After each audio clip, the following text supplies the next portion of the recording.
Guys, നമുക്കിന്നൊരു അടിപൊളി കൊഞ്ച് ഫ്രൈ ആയാലോ? നിങ്ങളെല്ലാവരും കാണുന്നുണ്ടല്ലേ? നിങ്ങളുടെ അവിടെ ഇതെന്താ പറയുന്നത് എനിക്കറിയില്ല. ഞങ്ങളുടെ ഇവിടെ കൊഞ്ചെന്നാണ് പറയുന്നത്. അപ്പോൾ ചെമ്മീനെന്നും മറ്റും പറയുന്നവരുണ്ടാവും. അപ്പം അതൊന്ന് കമൻറ്റ് ചെയ്യണം കേട്ടോ. അപ്പോൾ എനിക്കിന്ന് നല്ല ഫ്രഷ് കൊഞ്ച് കിട്ടിയിട്ടുണ്ട്. അപ്പോൾ ഞാനത് നിങ്ങൾക്ക് മുമ്പിൽ ഒരു ഫ്രൈ ചെയ്താലോ? അടിപൊളിയായിരിക്കും അല്ലേ? പക്ഷെ ഞാനിവിടെ ഉണ്ടാക്കാൻ പോകുന്നത് സാധാരണ ഒരു ഫ്രൈ ഒന്നും അല്ല കേട്ടോ. ഇതിനൊരു വെറൈറ്റി ടേസ്റ്റാണ്.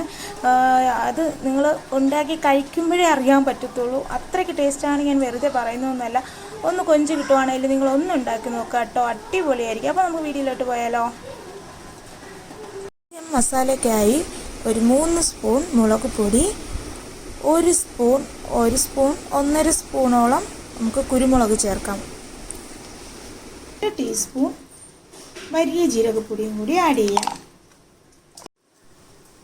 1/2 ടീസ്പൂൺ മഞ്ഞൾപ്പൊടി. അതിൽ നാം നേരത്തെ തയ്യാറാക്കിയ ഇഞ്ചി വെളുത്തുള്ളി ചതച്ചത്. അപ്പോൾ അതിന് നമുക്ക് ആവശ്യമായിട്ടുള്ളത് ഒരു 4 അല്ലി വെളുത്തുള്ളിയും 1 കഷ്ണം ഇഞ്ചിയാണ്. അപ്പോൾ നമ്മൾ ഇത് തയ്യാറാക്കേണ്ടത് ഈ രീതിയിലാണ് കേട്ടോ. ഇതങ്ങ് ഒരുപാടങ്ങ് പേസ്റ്റ് രൂപത്തിലാവാൻ പാടില്ല. ജസ്റ്റ് ഒന്ന് ചതച്ചെടുക്കണം, അത്രയേ ഉള്ളൂ കേട്ടോ. ആവശ്യത്തിന് ഉപ്പും.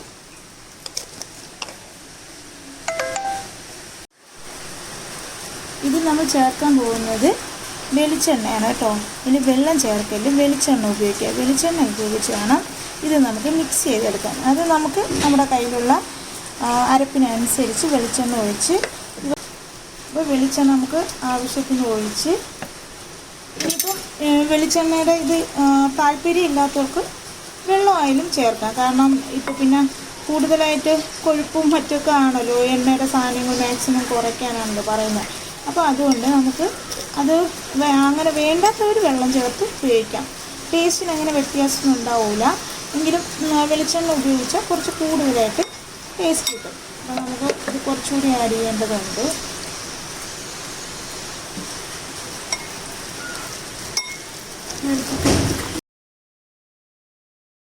ഇപ്പോൾ നമ്മുടെ അരപ്പ് ഇവിടെ റെഡി ആയിട്ടുണ്ട്. അപ്പം ഇതുപോലെ വേണം ഇതൊന്ന് കിട്ടേണ്ടത്. ഇത് ക്ലീൻ ചെയ്തെടുത്ത കൊഞ്ചാണ് കേട്ടോ. അപ്പം ഇതിൽ തൊലി കളഞ്ഞിട്ടില്ല. പകരം നമ്മൾ ചെയ്യുമ്പോൾ ഇതിങ്ങനെ കട്ട് ചെയ്ത് ഇതിലുള്ള വേസ്റ്റൊക്കെ നീക്കം ചെയ്യണം. കാരണം നമ്മളിത് തൊലി കളയാത്തതിനൊരു കാരണമുണ്ട്. നമുക്ക് ഇതിനകത്ത് അരപ്പൊക്കെ തേച്ച് വരുമ്പോഴത്തേക്ക് ഇതിൽ നന്നായിട്ട് ഇത് കവർ ചെയ്തിരിക്കും. അപ്പം അങ്ങനെ ആ രീതിയിൽ വേണം നമ്മൾ അരപ്പിതിൽ ചേർക്കേണ്ടത്. നോക്കൂ,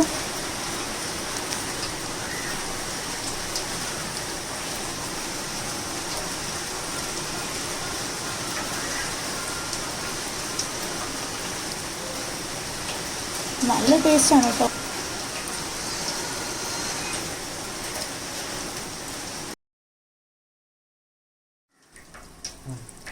നമ്മൾ തോടിനകത്ത് അരപ്പ് പുരട്ടി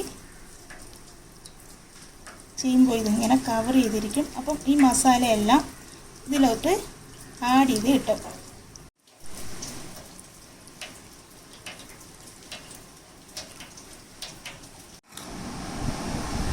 ഒരു സ്പൂണ് നാരങ്ങ നീര് ഒഴിക്കാം.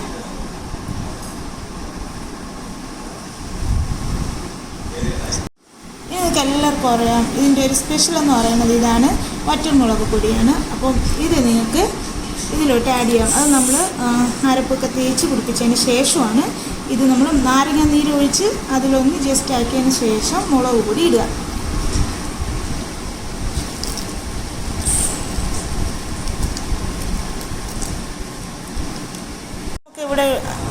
അപ്പോൾ നമുക്കിവിടെ ഇതിൻ്റെ കൂട്ടൊക്കെ തേച്ച് നന്നായിട്ട് പിടിപ്പിച്ചിട്ടുണ്ട്. അപ്പോൾ ഇതിന് നമുക്ക് ഒരു ഹാഫ് അവർ, നമുക്ക് അരമണിക്കൂറെങ്കിലും ഒന്ന് റെസ്റ്റ് ചെയ്യാൻ വയ്ക്കുക. എങ്കിൽ മാത്രമേ നമ്മളിട്ട എല്ലാ മസാലയും ഒന്ന് നന്നായിട്ട് ഈ കൊഞ്ചിലൊക്കെ പിടിച്ച് അതിൻ്റെ ടേസ്റ്റ് അങ്ങ് വേറെ ലെവലാണ്.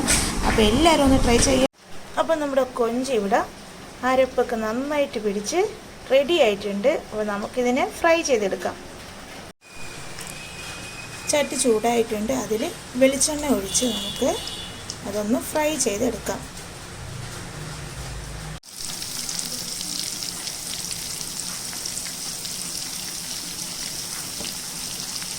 അപ്പോൾ നമ്മുടെ കൊഞ്ച് എണ്ണയിലിട്ട് ഫ്രൈ ചെയ്യുന്നുണ്ട്. നമ്മൾ ഫ്രൈ ചെയ്യാൻ വേണ്ടി ഇട്ടതിന് ശേഷം അതിൻ്റെ കൂടെ കറിവേപ്പില കൂടി ആഡ് ചെയ്ത് കൊടുക്കുക. അപ്പോൾ നല്ല മണവും രുചിയും ഉണ്ടാവും. അപ്പം നമ്മൾ ഫ്രൈ ചെയ്യാൻ നേരത്ത് കറിവേപ്പില ഇടുന്നതായിരിക്കും ടേസ്റ്റ് കൂടുന്നത് കേട്ടോ. അപ്പം കൊഞ്ചിട്ടതിന് ശേഷം കറിവേപ്പില ഇടുക. ഒന്ന് മറിച്ചിട്ട് കൊടുക്കാം. കാരണം എല്ലാ ഭാഗവും നമുക്ക് വേകാനുള്ളതനുസരിച്ച് ഒന്ന് തിരിച്ച് ഇട്ട് കൊടുക്കാം.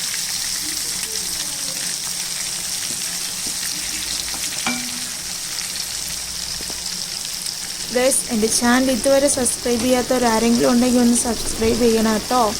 ഒപ്പം ഒന്ന് ലൈക്ക് ചെയ്യും, കമൻറ്റ് ചെയ്യും, ഷെയർ ചെയ്യുകയും ചെയ്യുക.